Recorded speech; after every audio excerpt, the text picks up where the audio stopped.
ሰላም አዶት እንዴት ናችሁ? በያላችሁበት ብዙ ሰላም እንዲሆንላችሁ እመኛለሁ። እንግዲህ ከቅርብ ጊዜ ወዲህ ትንሽ ተጠፋፍተናል። ተመልሰን እንግዲህ እንደ ፈጣሪ ፍቃድ ተገናኝተናል። እንደ ሁል ጊዜው በወቅታዊ ጉዳዮች ላይ ትኩረት እናደርጋለን። ሰሞኑን መነጋገሪያ የነበረው ጸሐፊ ወይም የደራሲ ይስማዕከ ወርቁ ባለቤት ሜላት እንደዚሁም የፋሲካና የባለቤቷ የቀድሞ ባለቤቷ ወይም ደግሞ የአሁን የሜላት ባል ሆኖ የተገኘው ወንድማችን ጉዳይ ያው ሶሻል ሚዲያ ተነጋገሩ ከተባልን መነጋገሪያ ስለማናጣበት አጀንዳ ስለማናጣበት ይሄ ጉዳይ ሆኖ ቆይቷል። ከዚህ ጋር ተያይዞ እኔና ሐሳብም ቪዲዮም አልሰራውም፣ ግን የሜላት ያሁን ባለቤት ወይም የቀድሞ የፋሲካ ፍቅረኛ ብዙዎች ባልጠበቁት መንገድ ብዙዎች ባልገመቱት መንገድ ምላሽ ሰጥቷል። ብዙዎች በዚህ መንገድ ምላሽ ይሰጣል ብለው አልጠበቁም፣ ግን የሰጠው ምላሽ ከተጠበቀው ውጭ ሆኗል። ለማንኛውም ሙሉ የወንድማችንን ምላሽ ምን አለ የሚለውን እንሰማለን። ሙሉ ቪዲዮን ወይም ሙሉ ሀሳቡን እንመለከታለን። ከመልእክት በኋላ ስንመለስ በቀጥታ የፋሲካ የቀድሞ ባለቤትን ምላሽ እንሰማለን ማለት ነው። ቴምር ፕሮፐርቲስ እነሆ አዲስ ሳይት ሳር ቤት በ35% ቅናሽ በ100% ክፍያ ባለ 2 መኝታ 81 ካሬ 6 ሚሊዮን ብር፣ ባለ 2 መኝታ 106 ካሬ 7.9 ሚሊዮን ብር፣ ባለ 3 መኝታ 134 ካሬ 10.3 ሚሊዮን ብር፣ ባለ 3 መኝታ 152 ካሬ 11.3 ሚሊዮን ብር መግዛት ይችላሉ። በ20% ቅድመ ክፍያ በግንባታ ሂደት ለሚከፍሉ 81 ካሬ ሙሉ ክፍያ 9.3 ሚሊዮን ብር፣ ቅድመ ክፍያ 20% ወይም 1.8 ሚሊዮን ብር፣ 106 ካሬ ሙሉ ክፍያ 12.1 ሚሊዮን ብር፣ ቅድመ ክፍያ 20% 2.4 ሚሊዮን ብር፣ 139 ካሬ ሙሉ ክፍያ 15.9 ሚሊዮን ብር፣ ቅድመ ክፍያ 20% 3.1 ሚሊዮን ብር።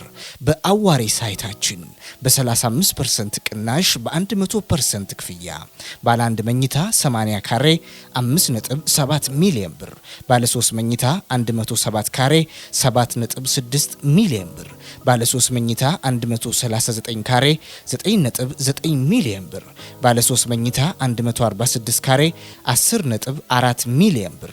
በ20% ቅድመ ክፍያ በግንባታ ሂደት ለሚከፍሉ 80 ካሬ ሙሉ ክፍያ 8.8 ሚሊዮን ብር፣ ቅድመ ክፍያ 20% 1.7 ሚሊዮን ብር፣ 133 ካሬ ሙሉ ክፍያ 14.6 ሚሊዮን ብር፣ ቅድመ ክፍያ 20% 2.9 ሚሊዮን ብር፣ 146 ካሬ ሙሉ ክፍያ 16 ሚሊዮን ብር፣ ቅድመ ክፍያ 20% 3.2 ሚሊዮን ብር፣ ቀሪውን 80% በግንባታ ሂደት ያለምንም ወለድና የግንባታ ዕቃው ጭማሪ በኢትዮጵያ ብር ከፍለው የሚጨርሱት። 30% እና ከዚያ በላይ ለሚከፍሉ ከከፈሉት ላይ ከ15% እስከ 25% ቅናሽ አዘጋጅተናል። ለበለጠ መረጃ በስክሪኑ ላይ በምትመለከቱት የስልክ ቁጥሮቻችን ደውሉልን። ቴምር ፕሮፐርቲስ። እንግዲህ ብዙዎች ጥያቄ የሆነባቸው ለቆየበት ጉዳይ እንደዚሁም ብዙዎች መልስ ቢሰጥበት በዚህ መንገድ ይሰጥበታል ብለው ሲገምቱት በነበረው ጉዳይ ላይ የቀድሞ የፋሲካ ባለቤት ያሁን የሜላት ባለቤት እንዲህ ባለ መልኩ ምላሽ ሰጥቷል። ሰላም ጤና ይስጥልኝ፣ እንዴት ናችሁ? ላይቭ ዛሬ በቪዲዮ ወጣሁኝ። ይህንንም ኢን ፐርሰን መጥቼ ኤክስፕሌን ማድረግ ስለፈለኩ ነው። ሰሞኑን በሶሻል ሚዲያ ላይ እየተራገበ ያለውን በእኔና በፋሚሊ ላይ የተነሳውን ይህንን ነገር ክሊር ለማድረግ ያህል ለዛ ነው እዚህ እናንተ ፊት መቅረብ የፈለኩት። በጣም ነው ያዘንኩት፣ በጣም ነው ያሳዘነኝ። ትላንትና was the worst day, one of the worst days of my life። ምክንያቱም የልጆቼን እናት ፋሲካን በሚገርም ሁኔታ ሰዎች ያቀነባበሩ የቲክታክ መነጋገሪያ ስላደረጓት በጣም አዝኛለሁ። ስለሱ መልስ ለመስጠት ያህል ነው። እኔና ፋሲካ ሰፕሬት ካደረግን ኦልሞስት 2 ዓመት አልፎናል። በተለያየንም በኋላ ሰፕሬት ካደረግን በኋላ ኦልሞስት within 3 weeks or so 3 months or so በኋላ ወደ ቲክታክ ውስጥ ራሴ ገባው ማለት ነው። ጆይን አረኩኝ ማለት ጆይን ስላችሁ መጠቀም ጀመርኩኝ። ከዛ በፊት ነበረኝ አካውንት። ቲክታክንም በጣም የምፈልገው አይነት ፕላትፎርም አልነበረም። በጣም ማልወደው አይነት ፕላትፎርም ነበር ከብዙ ነገሮች አንጻር ማለት ነው። ይሄንንም እንዳውም አንዱም ከልጆቼ እናት ጋርም ልንለያይም ምክንያት የፈጠረው አንዱ ምክንያት እሱ ነበር። ባይ ዘ ዌይ ሶሻል ሚዲያ አጠቃቀምን በተመለከተ ማለት ነውና በዛ የተነሳ ቲክታክን ያን ያህል ኢንትረስትም ውስጤም አልነበረም። ሳላውቀው ነው ብቻዬን ቁጭ ብዬ ስጎረጉር በቲክታክ ውስጥ ራሴን ያገኘሁትና እዛም እንድቆይ የሚያደርገኝ ምንድነው ሰዎች መተዋወቅ ጀመርኩኝ። ብዙ ህዝብ በቃ ማላውቀው ሰዎች ምናምንና በቃ ፋሚሊ የሚመስሉ ሰዎች ማግኘት ጀመርኩኝ። ከዛም ነገሩ እየባሰ ሄዶ በጣም በብዙ ሰዎች መተዋወቅ ሲጀምር ይሄንን ኦፖርቹኒቲ ተጠቅሜ ለምን እንደ ወንጌል መስበኪያ ነገር አላረገውም በማለት እዛ ውስጥ ሰዎች በቃ እግዚአብሔርን ቃል ሼር አረግ ነበር። ብዙዎችም ታውቁታላችሁ። ጥያቄና መልስ እየጠየቅኩኝ መንፈሳዊ ጥያቄዎች ባይብል ውስጥ እየጠየቅኩኝ መዝሙር እየከፈትኩኝ በዛ ራሴን በቃ ቢዚ ማድረግ እንደ ኦፕሽን ተጠቅሜበት ነበር እዛና that's how I got involved with TikTok። እንደውም የቤተክርስቲያናችን ፓስተር እንደዚህ አይነት መረጃ ደርሶኛል ቲክታክ ላይ እንዳለ ምንድነው ነገሩ በሚለኝ ጊዜ ያው ቅድስና ለእግዚአብሔር ነው፣ ቅድስና ለእግዚአብሔር ነው። ሰው ቲክታክ ላይ አይደለም ሌላም ቦታ ላይ ኃጢአት ውስጥ መግባት ይችላል ከፈለገ። ግን እኔ የማመልከው የልጅነት አምላክ ስላለኝ እንዲህ አይነት ደግሞ ጋጥ ወጥነትና ወርደት ያለው ላይፍ ስታይልም ስላላደኩበት ስለማላቅ እሱ ባደር አላረገኝም። ነገር ግን እግዚአብሔር ቃል ለፓስተርም የነገርኩት ብርሃን በጨለማ ውስጥ ያበራል ተብሎ ተጽፏል። ስለዚህ ጨለማ ውስጥ መብራት ያለብን እኛ ነን እግዚአብሔር ቃል እንደሚናገረውና በመጥፎ ቦታ ነው እንኳን ቢባል በዛ ውስጥ ወንጌል መስበክ አለብን ወይ ደግሞ ራሳችን በኑሯችን ሰዎችን ማስተማርም እንችላለን በሚል መንፈስ ነበረ እዛ የገባውበትና የቆየሁት ቲክታክ ላይ ማለት ነው። ኦፍ ኮርስ ጊፍትን በማድረግ በዚህ የተነሳ ብዙዎችንም የመተዋወቅ እድል አግኝቻለሁ። በዛም የተነሳ ኢትዮጵያ ለምሰራው ቢዝነስም ቪዲዮዎች ሰዎች እንዲሰሩልኝ ዝም ብዬ በመጠየቅ ብቻ እየተነሱ ሊሰሩልኝ ቪዲዮዎች አሉ። ዶክተሬ በሚባል አፕሊኬሽን ዙሪያ ማለት ነው። ያን ነገር በቃ እዛ መቀመጥ ጀመርኩና የሆነ ታይም ላይ ማላቃት ልጅ መታ ስለኔ ስትናገር ቲክታክ ላይ ስሰማ ደንግጬ ገብቼ አረ ፕሊዝ እንደዚህ የምትዩ ነገር እኔ አይደለሁም፣ ምንም የተፈጠረ ታሪክም ምን የምትዩ ነገር አልተፈጠረም ብዬ ነገርኳት። ነገር ግን አላቆመችም። ሺ ኮንቲኒዩስ። ከዛም የልጆችን እናት ፋሲካ ጋር ደውዬ ማለት ቴክስት አድርጌ ላኩላት። ይሄ የሚባለው ነገር ያንቺ እጅ ካለበት በጣም ማዝነው፣ ፕሊዝ ያልሆነ ነገር ውስጥ ልንገባ ነውና እንዲያስቆሙት አድርጊያቸው በሚል ጠየቅኳት። በዛ ሰዓት ላይ ያው ፈቃደኛም አልነበረችም። ሰው ምንም ባዘርም አላረኩ ተውኩት። በዚህ ዙሪያ ያው ብዙ ሰው የሚለውን አለ። እኔ በጣም ነበረ ዲስአፖይንትድ የሆንኩት። ለምን ራሴን በዛ በሚባለው አይነት ማንነት አይደለም ራሴን ማየ ነበረው። ሙር የእግዚአብሔራዊነትን መንፈሳዊነትን ነበር ሙር እያስተጋባው የነበርኩት። ግን የተሰጠኝ ስምና ምሳሌ በጣም ሮንግ ነገር ነበር። እሱ በጣም ህርት አድርጎኝ ነበር። ነገር ግን ልጅቷ ማለማቆሟን ሳይ በቃ ለምን ብዬ ነው ምንም ማን በዚህ ነገር ላይ እንትን አይለኝም በሚል በእልህ ውስጥ ተመልሼ ገባውና እንደፈለኩኝ ማረግን ቀጠልኩ ማለት ነውና እግዚአብሔር ስለሚያቀኝ ልቤን ስለሚያቅ ምንም አላፈራሁም። ምንም ማስፈራኝም ነገር አልነበረም። ይሄ ነገር ኮንቲኒው አድርጎ ዛሬ 2 ወር አካባቢ ነገሮች እንደዚህ መቀሳሰር ጀመሩ ማለት ነው ተመልሶ። ያን ጊዜ እንደዚህ ድጋሜ ወደ ፋሲካ ገብቼ እንደዚህ እየተባለ ነው ፕሊዝ ይሄን ነገር ማስቆምጪው አንቺ ነሽ ማንነቴን ብቻ እንትን አድርጊ። አይ ቢሰርቡኝስ ምናምን የሚል ፍራቻው ነበረባት። አይ አንደርስታንድ። ምክንያቱም እኛ በዚህ ስድብ ምናምን ነገር ስላላደግን ስለማናውቀው ለመቀበል ይከብዳል እና አልተጨንኳትም። በዛ ነገር ሄድን ማለት ነውና ከዚህ በኋላ አይ ቲንክ ከዛ በፊት ይሄ ነገር በመደረጉ በፊት ከሜላት ጋር ተዋውቀን በቅርብ እንደ ጓደኝነት ተዋወቀን። እሱንም ሜንሽን አድርጌላታለሁ። ፋሲካም ሽናውስት ምንም ሂስትሪ አዲስ ነገር አይደለም። ላይፍ እንደተጀመረ ነው። የኔና የሷ ጓደኝነትና መተዋወቃችን በደንብ ገልጸናል እንጂ እሷ ቀምታኝ ተቀማምቶ ምናምን አለ አሁን ቲክታክ ላይ እንደሚባለው ማለት ነውና በጣም የሚያሳፍር ነው። እኔ ሰው ዝም ብሎ አንስቶ የሚወስደኝ መቀማማ ሰው አይደለሁ። ትልቅ ሰው ነኝ። እሱ ያው እንዳልኳችሁ ለቲክታክ መነጋገሪያ ነው የተደረገው ማለት ነውና ከዛ ባሻገር አሁን እየተባለ ያለው በጣም ይሄን ቪዲዮ ልሰራም ውስጤ የተነሳሳበት ዋናው ምክንያት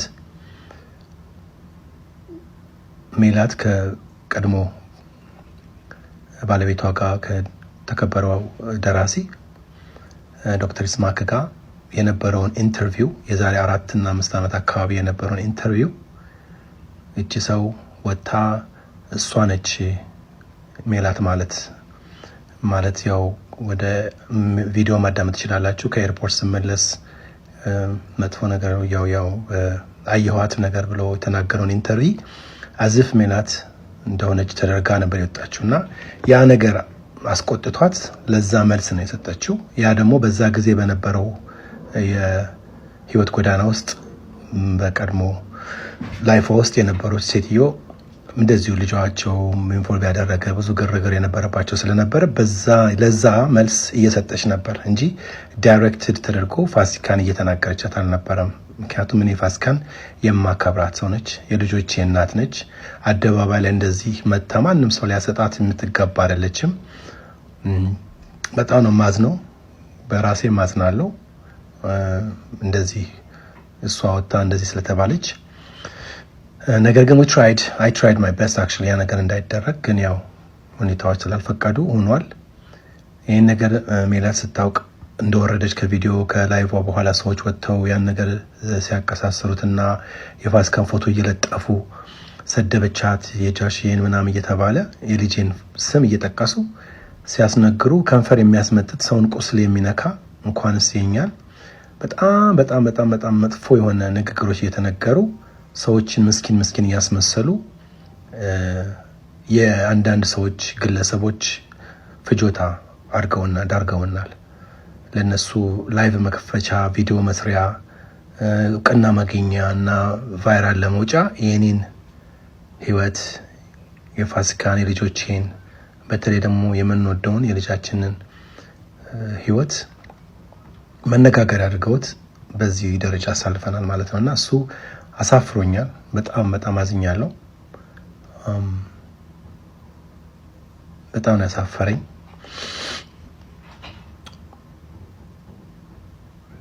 ፋሲካ ማለት ማከብራት መወዳት የልጆቼ እናት ነች።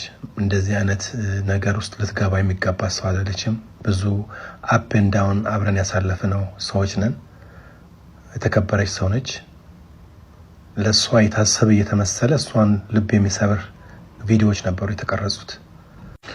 እኔ ቆሜ ፋሲካን አላሰድባትም ኔቨር። እንዳውም ዛሬ ከአንድ የታወቀ ቲክቶከር ጋር ኮሙኒኬት አድርጌያለሁ። ስለሷ አንዳንድ ነገሮች ተናግረዋል ተብዬ ሰምቼ አይቼ ፕሊስ አቁሙ የልጆቼ እናት ናትና ይሄ ለሷ አይገባም ፕሊስ ምናምን ብዬ አስቆሚያቸዋለሁ። ሶሪ ሰዎች ናቸው ኮሜንቴተሮች ናቸው እኔ አይደለሁም ብሎኛል ያ ሰው ማለት ነውና እንደዛ አይነት ነገር እሷ ላይ እንዲነሳ በፍጹም አላደርገውም። እኔ ለሷ ብቻ ሳይሆን ለልጆቼም ክብር ስል ማለት ነው በዚህ ነገር ላይ እንድትነሳ አልፈልግም። የልጃችን ማረፍ ያልበረደ ቁስል ነው ለኔ እስካሁን ድረስ ያልበረደ ቁስል ነው። መጽናናት ስላለብን ሙቭ ኦን ማድረግ ስላለብን ነው ሙቭ ኦን እያደረግን ያለ ነው። ምክንያቱም እግዚአብሔር መልካም ስለሆነ። ከዚህ ባሻገር አንድ መጠይቃችሁ ነገር ፕሊዝ ቁስላችንን እየጠገናችሁልን አይደለም፣ ሀዘናችንን እየረዳችሁን አይደለም። ፋሲካን አገዝኩ ረዳሁ ብላችሁ የምትለጥፉት ቪዲዮ ስፔሻሊ ሮንግ የሆነ ኢንፎርሜሽን ወደ እሷ እየደረሰ ወደ መከፋትና እሷን ወደ ሌላ ነገር ውስጥ ሊከታት ስለሚችል ይህንን ቪዲዮ ባትሰሩ በጣም በጌታ ፍቅር ለምናችኋለሁ። እንዳልኳችሁ ነው ሜላት ስለዛ ጉዳይ ተናገረች። በመሃል ገብታ ደግሞ ስለሷ ኦፒኒየን በሚመስላት ሁኔታ ወላጆች የኃላፊነት የሴት ኃላፊነት ምንድነው የሚለውን ነገር በሚመስላት ሁኔታ ተናገረች። የራሷን ኦፒኒየን እና የራሷን understanding or comment or opinion ኦፒኒየኑን መቃወም የሁላችንም ኃላፊነት ነው። የሁላችንም ፍላጎትም ከሆነ መቃወም ነው። የሚደግፍ የሚቃወም መቃወም ይችላል። ግን ያንን ድምጽ ወስዶ የሷን ምስል ተጠቅሞ ፋሲካን ተናገረች ተብላ ፋሲካን ፎቶ ዛሬ ለጥፎ መነገር በጣም ነውር ነው። በጣም ያሳፍር ነው። ይሄ ደግሞ እንደተወራ ስንሰማ ወዲያውኑ በማግስቱ the same day I believe ሌላ ቪዲዮ ሰርታ አውጥታለች። ፋሲካ የኔ እህት ይሄ ላንቺ አይደለም፣ አንቺን መንካት አልችልም አንብላ እንደዚህ ማርገ የምናገረው ምን ደርሰሽብኝ ነው ብላ ተናግራለች። ስለዚህ ከዚህ ውጪ ሌላ ታሪክ የለውም። እንዳልኳችሁ ከማንኛችሁም በላይ ለፋሲካ መቀርባት እኔ ነኝ። ልጆቿን ነገር ቢሆኑ ምደርሰው እኔ ነኝ። እሷን ነገር ብትሆን ምደርሰው እኔ ነኝ። ከኔና ከሷ ውጪ ማንም ለኛ የሚደርስልን የለም። አሁንም ሁልጊዜ ፋሲካን ብታወራት የምትነግራችሁ ነገር ነው። በምንም ነገር ማጎድልባት አይደለሁም። ሰው መለያየት ማንም ሰው ሊያጋጥመው ይችላል። እኛ እንዳንለያይ ነበር የሞከርነው። በማይሆን ሁኔታ በራሳችን መለያየቱ ግድ ሆኗል። ተለያይተናል። ይሄ ሴፐሬሽናችን የቆየ ነው። አምነንበት ሁለታችንም ተነጋግረን ፋይናሊ እንደዚህና እንደዛ ተባብለን ተነጋግረን ያደረግነው ነው። ፕራውድ የምንደረግበትና አደባባይ ወጥተን የምናገረው ነገር አልነበረም። ያን ጊዜ ስሜ በሚጠራበት ጊዜ ገብቼ ስናገር እኔ አይደለሁም እንደዚህ አይነት ሰው አይደለሁም ብዬ ስነግራት ያቺ ግለሰብ ባለቤቴ ያልኩ ነው የምታማወራው የነበረው። ባለቤቴ እንደዚህ ነው፣ ባለቤቴ እንደዛ ያልኩ ነበር የምናገረውና ያን መልካም አነጋገሬን እንደ ለራሷ ሚዲያ መሰብሰቢያ ተጠቀመችበት። እኔ በዛ ጊዜ ብንለያይም ወይም ደግሞ ሰፕሬት እንኳን ብናደርግ ሰው እንዲያቅም ስላልፈለኩ ማንም ሰው እንዲሰማም ስላልፈለኩ በቲክቶክ መናገርም አልፈለኩም ነበር። ምክንያቱም የማከብራቸው የምወዳቸው ጓደኞቼ፣ ፋሚሊዎቼ፣ ቤተሰቦቼ፣ ፍሬንዶችም እዚህ ሀገር ስላሉ ለነሱ ክብር ስል ቲክቶክ ላይ ወጥቼ አይ ኖ ከሷ ጋር ተለያይቻለሁ ሰፕሬት አድርገናል ምናምን ብዬ ለሷ መመለስ አልፈለኩም ነበር። ምክንያቱም የኔን ማንነት ነው ኳስችን ማርክ የነበረው ያሱን መግለጽ ስለነበረብኝ። ነገር ግን ልጅቷ አታክ ለማድረግ የፈለገችው እኔን ስለነበረ she kept going, she didn't stop። ያ ነው እስካሁን ድረስ ግሬቪቲ ያደረገ ያልሆነ መልክና ያልሆነ ስም እያሰጠኝ እዚህ ያደረሰኝና አሁንም ልናገር የምፈልገው ፋሲካ እዚህ ውስጥ አልገባችም። ፋሲካን ማንም አልሰደበም። የተባለው የተነገረው አገን ከበፊት ህይወቷ ጋር የነበረውን ያንን ነው ያንጸባረቀችው። ከዛ ባሻገር ደግሞ አድቫይስ ወይም ደግሞ በራሷ ኦፒኒየን ተናግራለች። እኔ ቁሜ እሷን አላሰደባትም። ሜላት ደግሞ አገን ተከበረ ደራሲ ትስማከን በፍጹም አታስደፍረውም። ማንም ሰው ስለሱ ሲናገር ዝም የምትል ሰው አይደለችም። የምትቆጣ ሰው ነች። ሁላችንም እንደምታውቁ ወይ ደግሞ ሚዲያ ላይ ኳስችን አርጋችኋት የምታውቁ ሰዎች የመሰለችላችሁን መልስ ታውቃላችሁ። እንደዚህ አይነት ስብዕና ያላት ሰው የኔን የልጆቼን እናት የመዝለፍ አቅም የላትም፣ ስብዕናም የላትም። እኔም ደግሞ አላደርገውም፣ አላስደፍራትም።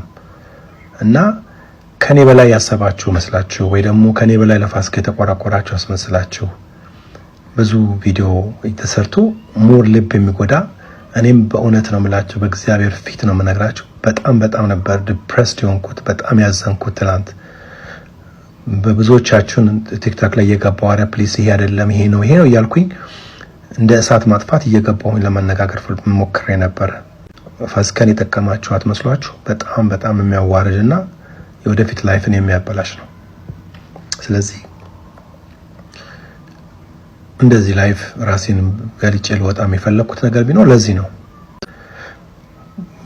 እግዚአብሔር የሚባል አምላክ አለ። ጌታ የሆነ ሐውልት የሆነ የማይታወቅ ነገር አይደለም። እግዚአብሔር የሚሰራ የሚሰማ እውነተኛ የሆነ እግዚአብሔር ነው የምናመልከውና እግዚአብሔር ሁሉን ያውቃል። ስለዚህ ፕሊዝ ይሄንን ቪዲዮ የሰራችሁ ፕሊዝ አጥፉት። አገን ሜላት ያላደረገችውን ነገር ያልተናገረችውን ነገር ፋሲካ ብላ እሷን ብላ ያላደረገችውን ነገር እሷን የሚመስል ታሪክ ያለው ላይፍ ስላሳለፈች እና ስለዛ ላይፍ ስለተናገረች ከዚህኛ ህይወቷ ጋር የሚያገናኝ ነገር አይደለም እና እኔ I would never do that። እንደዚህ ሊሰድቧት ሲሉ ሰዎች ቆሜ ከኔ ጋር ጓደኝነታችሁን ታቆማላችሁ እንደዚህ ካላችኋት ብዬ የተናገርኩ ነኝ። እንኳንስ ለልጆቼ እናት አብሬ ክፉና ደጉ ላሳለፍኩት ለእግዚአብሔር ሰው ለሱ አይቀርና ማንንም ሰው ጠላቴን እንኳን አላስደፈርም። ያው እግዚአብሔር አምላክ በሚያውቀው ምሕረትን የምቀርብ ምሕረትን የምጠብቅ ነኝ። እንደዚህ የምትሰድበኝ ልጅ አስታርቀውኝ ይቅርታ ስትጠይቀኝና እንትን ስትለኝ እኔ እግዚአብሔር የማረኝ ሰው ነኝ። ክርስቶስ የሞተልኝ ሰው ነኝ። ምንም እንኳን እንደዚህ ስብዕናዬን የሚነካ መንገድ እንኳን ብትናገሪም ምሕረት አደርጋለሁ ብዬ ነው ይቅርታ እንኳን ለሱ ያደረኩላት እንጂ ሰው የማጥቃት ሰውን የመጉዳት ምናምን አይነት ስብዕና የለኝም። ይሄን የሚያውቁኝ ቅርብ ጓደኞቼ ሁሉ ያውቃሉ። እኔን የሚያውቁ ሰዎች ያውቃሉ በዚህ አይነት ላይፍ እንደማልሄድና አሁንም ፋሲካን ከኔ የበለጠ የሚቀርባት ከኔ የበለጠ የሚያስብላት ሰው ያለ ከመሰላችሁ ተሳስታችኋል። ልጆቼም ምስክሮች ናቸው። እሷም ራሷ የምትናገረው ነገር ነውና ፕሊዝ በጌታ ፍቅር አሁንም ለምናችሁ እኔና እሷን ሞር የሚያራርቅ ሞር የሚያበላሽ ልጆቼ ላይ ደርሶ የማይበጃቸውን አይነት ቅራኔን የሚፈጥሩ ቪዲዮዎች መስራታችሁን አቁሙ። ለእናንተ ቪዲዮ ፍጀታ ለእናንተ ቪው መሰብሰቢያ አታርጉን። እኛ ብዙ ዋጋ የከፈልን ሰዎች ነን። በተለይ በልጃችን ውስጥ በጣም ቁስል ያለን የተቆሰልን ሰዎች ነን። ፋሲካ ሴት ስለሆነች አይደለም እኔም ወንዱኜ ተሸማቀቄ ላይፌን ያሳለፍኩን ሰው ነኝ። ስለ ልጄ በጣም የተጎዳው ሰው ነኝና ይሄን 10 ጊዜ ሲነሳ በጣም ያማል እና መለመናችሁ ደጋግሜ ፋሲካን የሚነካ ቪዲዮ ያልተሰራ ስለሆነ እሷን የሚያስነካ ማንነትም የሌለኝ ሰው ስለሆንኩኝ ለሷ የታሰበ የመሰለ ቪዲዮውን የሚያሳምር ሰውን የሚያሳምር ነገር አታርጉ። እቺንም ልጅ ፕሊዝ አቆም ይበሏት። በጣም በእውነት የሚጠቅም አይደለም። እሷ ቪው ስለሌላት አጀንዳ ስለሌላት እኔና ቤተሰቤ አጀንዳ ልንሆን አይገባንም። በእውነት ነው የምላችሁ እና አስቁሟት። እግዚአብሔር አምላክ ዘመናችሁን ይባርክ። ስለሰጣችሁኝ ጊዜ ስላዳመጣችሁ ደግሞ አመሰግናለሁ። Thank you so much። እንግዲህ እንዳያችሁት ነው የተሰማችሁን አስተያየት መስጫ ሳጥኑ ላይ የጻፋችሁ ሐሳባችሁን አስፍሩ። ስለተከታተላችሁን እጅግ አድርገን እናመሰግናለን። በዚህ ጉዳይ ላይ ደግሞ ሰፋ ያሉ ሐሳቦችን እናነሳለን በቀጣይ ቪዲዮ። መልካም ጊዜ እንዲሆንላችሁ እንመኛለን። ቻው።